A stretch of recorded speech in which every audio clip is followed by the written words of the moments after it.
Today I'm going to show you how to make Parapu Urundi Kurambu. It's a spicy Indian gravy. It's a traditional South Indian delicious gravy. It goes well with rice, idli and dosa. Ingredients required for urunde are chana dal, red chilies, chopped onion, cumin seeds, curry leaves and coriander leaves. You just have to soak the Bengal gram for about 1 to 2 hours. And ingredients required for Kurambu are oil, mustard, curry leaves, cumin, fenugreek seeds, onion, chopped tomatoes, tamarind, chili powder, turmeric powder, and then chopped coriander leaves. It's a ingredients required for regular Kurambu. I just chopped the onion, peel the garlic, and wash the coriander leaves and then curry leaves. I just soak the tamarind in hot water, and then tomatoes. I just took 3 tomatoes. Chana dal I soaked for about 1 to 2 hours. And this is the tamarind and the chili powder.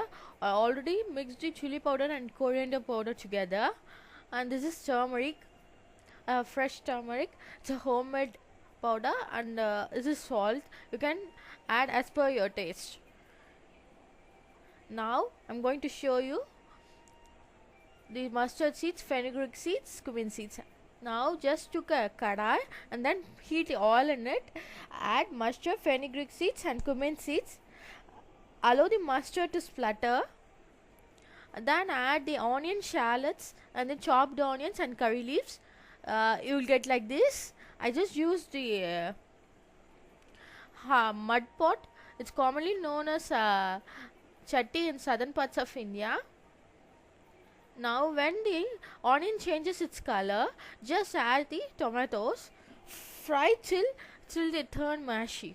Just mash it with the, just fry it until it gets mashy. Then I'm going to use garlic. You can use the peeled garlic, or otherwise you can use with the skin itself. Just mash it, the tomatoes very well, so the juice will gives a very nice taste to the gravy. Just smash the garlics, just crush it, because by crushing the garlic we get a nice aroma and flavor to the gravy. I just added the crushed garlic to the gravy. I just fried it, oil fry it, then add chili powder 2 tablespoons as per your need. Just fry it so that the raw smell goes out. Then I'm going to add the tamarind extract. Just remove the seeds and then fibers while extracting the tamarind juice. Just stir it, nicely stir it like this. Then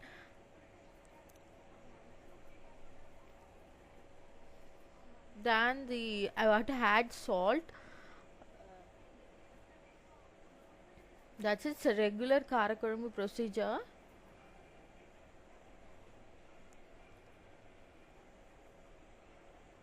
Nicely extract the juice, just like this. It tastes delicious when you do it in a chatti. Just add the salt as per your taste. Just stir it. You have to drain the chana dal and put it in mixie, and then you can add green chilies or red chilies. I'm adding red chilies 5 number. You can adjust as for your spiciness. Then add the cumin seeds and garlic. I just add garlic, peeled garlic. It's optional. You can avoid the garlic also. I'm going to add asafoetida powder because chana dal have some gastric properties. To avoid this, I'm using the asafoetida powder. Just mix it, grind without water, then add chopped onion and salt to it. Just mix it very nicely. These are the procedure required for making the urundai. Just take a lemon size balls and steam the balls in a idli vessel for about 10 to 12 minutes. Just like that. So small urundais you have to make. These lentil balls can be steamed, or otherwise it is oil cooked, There are three methods for making the lentil balls. I'm going to use the steamed lentil balls. You can also fry it in oil and put it in the gravy. Just see here, the korambu is ready. Now you can see that the bubbles are coming out. These large bubbles are coming. It means it has to cook for some more time. Just see the urundai. The urundais are getting ready now. Just the urundais are ready. I'm going to put it in the gravy. You can straight away add the lentil balls without steaming. It's also one of the procedure. When the gravy is boiling, you can put the lentil balls directly without steaming, but you have to add one by one, so only it will get cooked. I'm adding it the steamed balls. You can also fry it. Just stir it. You have to boil. You have to see the small bubbles are coming out. It indicates the gravy is ready now. You can serve.